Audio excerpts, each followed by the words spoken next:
Hi, this is Jeff coming to you from Bellwin Outdoor Science, and today I'm out at Bellwin and I'm going to take a walk out in the habitat here and see what type of animals we have that are adapting and getting ready for winter. So we have lots of different animals. Some of them are here during the warmer months, some of them are here during the colder months. Some of them are here during that whole time and they're someplace where we can't find them, or sometimes they're active all year long and we can find them all year depending on the adaptations that they have. So I thought today we'd go for a walk and we'd see what kinds of animals we can hear or see and figure out how they're going to be adapting to the upcoming change of season this winter. Okay, let's go take a look and see what we can find.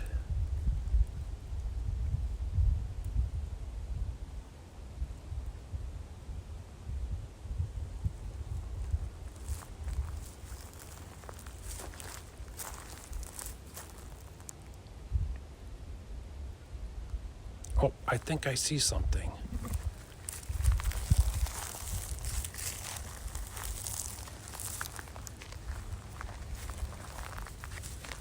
I do see something. It's a robin. Now, robins are here in the spring and summer and they make a nest.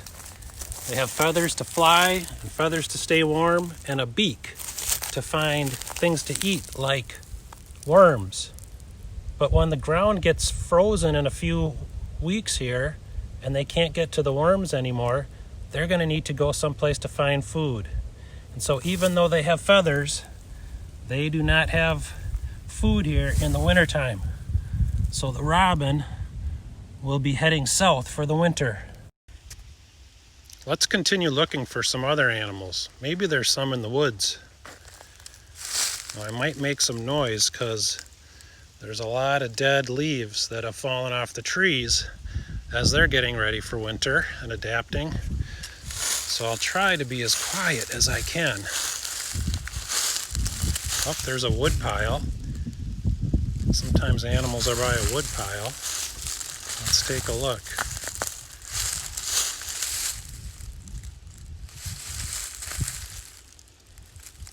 Oh, I think I see some.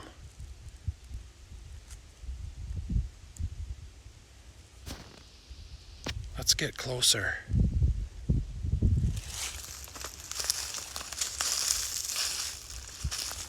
Let's sneak around this tree. Oh, look at this. Here is a junco.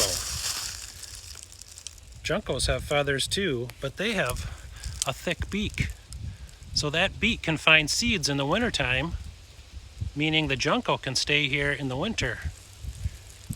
How about this bird? Let's look at its beak. This bird is called a crossbill. Its bill is even crossed.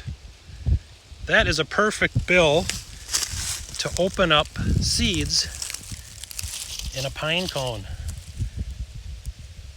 And since there's so many pine trees here, this bird can find its food, and so it can stay here all winter. Let's continue our search for more animals. We're now deeper into the forest. Sometimes the animals are not on the path, so every once in a while we should stop and look into the woods as well. Look at all those plants growing in there.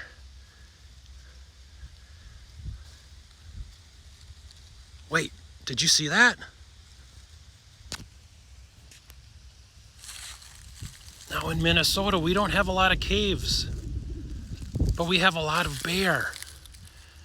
Bear need to eat insects that they find in the ground and in dead logs, and fruit, and some other plants that are green, and the roots of those plants. But in the wintertime, those things are not around for them to find. So even though they have fur, they can't find their food. So in Minnesota, the bear find a log where they can sleep and hibernate for the winter. One of my rules is never wake a hibernating bear. So let's sneak away.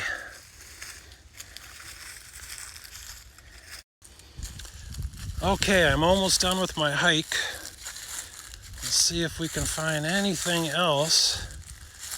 Wait, I think I see something in the tree. Hikes are so hard. You have to look down, straight, left, right, up, and then also listen. And sometimes you can find the animals. Now this is an animal that will be around all winter because they can find their food. They can dig under snow, they can collect food and store it for the winter. And they do have fur like the bear, but they can find food so they can stay around all winter time. It looks like a red squirrel. Cool. Thanks so much for taking the time to watch this video as I hike around Bellowin with you, trying to find animals and trying to figure out which animals have the adaptations to stay active and doing things during the winter, and which ones can't be moving around during the winter time. One of the things that I found on both animals was either fur or feathers. So let's take a few minutes and figure out how feathers and fur work to keep animals warm if they can find food in the wintertime.